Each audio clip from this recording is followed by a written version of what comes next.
ما تزعليش.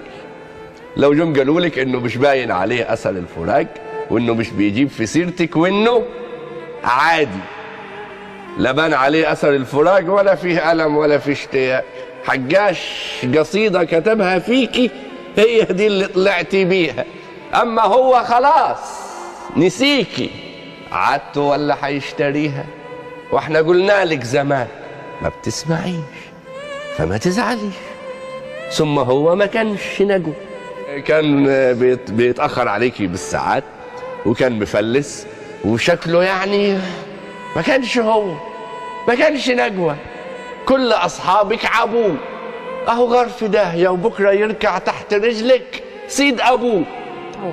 بس يمكن كان حنين حبتين، بس يمكن كان حنين حبتين، كان برضه بيسخف عليك كنت فين ورايحة فين وجاية فين، بس كان بيبان عليه لما اسمك كان بيجي في الكلام تلمع عينيه. بس برضه كان سجير، ما كانش بيقدر ظروفك. كم مرة قلتي مستحيل ويصر برضه انه يشوفك.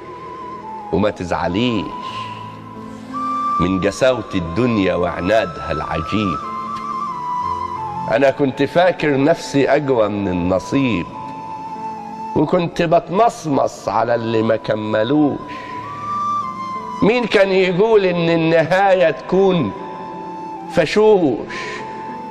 انا لسه فاكر وقفتك وسط البنات، فاكر هدومك وابتسامتك والكلام حتى السكات. اذا كان فراقنا صح فيكي كام وجع، انا كل ليلة بتذبح بالذكريات.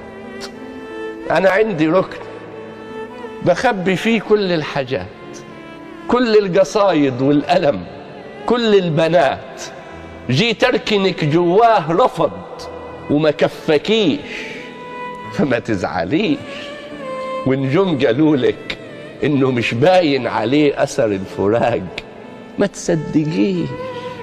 انا لما سبتك كل حاجة اتغيرت، ريحة الدكاكين القديمة والشوارع والبيوت، كأني ببدأ من جديد رحلة حياتي أو بموت. حسيت كأني نهيت حياتي خنقتها. أنا كنت متخانق معاكي وقتها، ما كنتش أقصد أقول لك امشي ما ترجعيش، بس انت كنت صغيرة ما فهمتنيش. الطبع غلاب وانت عارفة وكنت لازم تعذريني، ما عرفتش اترجاكي وانت بتذبحيني. الطبع غلاب وانت عارفة وكنت لازم تعذريني. ربونا على الهيبة وعلى الحب بجيامة، وان لما البت تتجى اليوم عليك بالسلامة. صدقيهم لو قالولك اني عصب او فلاتي، اني بعرف 1000 وحدة وقلبي بيغير يوماتي. صدقيهم لو قالولك اي كذبة عن حياتي، بس اوعي تصدقيهم لو قالولك انه كان كذاب معاكي ما حبكيش. ونجم قالولك انه مش باين عليه اثر الفراق، وانه مش بيجيب في سيرتك، وانه عادي، ما تصدق.